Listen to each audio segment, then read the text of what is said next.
Bonjour Thierry Marx. Bonjour. Depuis 2010, vous êtes à la tête de la restauration du Mandarin Oriental Paris.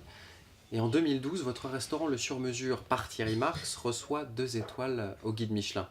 Mais Thierry Marx, avant de devenir un cuisinier hors pair, comme on le connaît aujourd'hui, vous avez grandi à Ménilmontant à Paris, puis en 1978, vous rentrez chez les Compagnons du Devoir afin de préparer et d'obtenir votre CAP de pâtissier, chocolatier et glacier.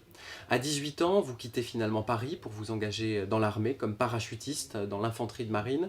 Et de retour de la guerre du Liban, où vous êtes casque bleu, vous devenez vigile, transporteur de fonds, manutentionnaire, puis cuisinier. Alors comment qualifieriez-vous ce parcours, Thierry Marx? Certains le qualifient de atypique, mais il ne l'est pas autant que ça finalement. C'est vrai que j'ai choisi d'abord l'apprentissage d'un métier presque par défaut. J'étais très mauvais élève à l'école et pour éviter un petit peu les chemins de traverse, j'ai choisi l'apprentissage grâce à un boulanger, qui était le boulanger de mon quartier. Donc l'entrée chez les Compagnons du Devoir a été mon premier cadre éducationnel, mais il manquait quelque chose. Il manquait l'aventure et surtout cet apprentissage, malgré tout, me ramenait dans la cité dans laquelle je vivais et j'arrêtais pas de penser qu'il fallait que je sorte de cette extraction sociale. Je sentais qu'il y avait quelque chose qui ne me convenait pas là-dedans. Donc l'engagement avec l'armée m'a permis cette extraction immédiate.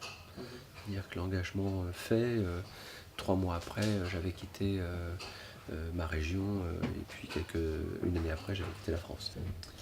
La chose la plus importante pour moi aujourd'hui, c'est la transmission et de valider au quotidien qu'il n'y a pas de quartier ni de personnes construites pour l'échec. Ça, c'est un combat que je mène depuis quelques années, depuis que j'ai bénéficié, dans les années 2000, d'une émission finalement de télévision qui parlait de mon parcours. Je m'étais un peu dévoilé dans cette émission, j'avais reçu beaucoup de courriers, et je me suis dit, pour un type dont on va parler, qui vient de ces quartiers, 1000 autres restent sur le carreau. Donc je me suis dit, le jour où je pourrais faire quelque chose, je le ferai. Alors je ne retourne pas dans ces quartiers uniquement pour se dire, regardez, je suis un type bien, je retourne dans ces quartiers. Je retourne dans ces quartiers parce que j'en ai pas peur, que je connais les codes, que je sais les respecter, mais en même temps je sais les casser. Et puis de proposer un cadre éducationnel et un réseau pour l'emploi me paraissait une absolue nécessité. Tout ça lié à la seule et unique lumière valable qu'est l'excellence. Et dire que c'est pas parce qu'on est dans des quartiers d'extraction modeste que l'excellence n'a pas sa place, bien au contraire, elle peut être une lumière sur le chemin de la vie pour beaucoup de gens. La valeur que je souhaite transmettre aujourd'hui, elle est simple, elle est inscrite sur le fronton de nos mairies, c'est la fraternité. Mais la fraternité, vous ne pouvez pas en faire un décret, il ne faut pas décréter d'être fraternel et de ne pas confondre la fraternité. La fraternité, c'est pas de porter les autres, c'est de créer des cadres pour qu'ils puissent s'épanouir en même temps que vous. Et ça, c'est intéressant. Et donc de ramener dans ces quartiers l'idée de l'excellence, l'idée de la fraternité, l'idée de partage, l'idée de la cohésion, l'idée du projet, pour moi, c'est important. Dans la transmission, je place tout cela. Faire de la transmission, il faut qu'il y ait un projet. Et que ces personnes qui viennent chercher de la formation professionnelle considèrent qu'elles portent leur projet. La société française n'a pas d'autre choix que de s'engager vers l'être humain.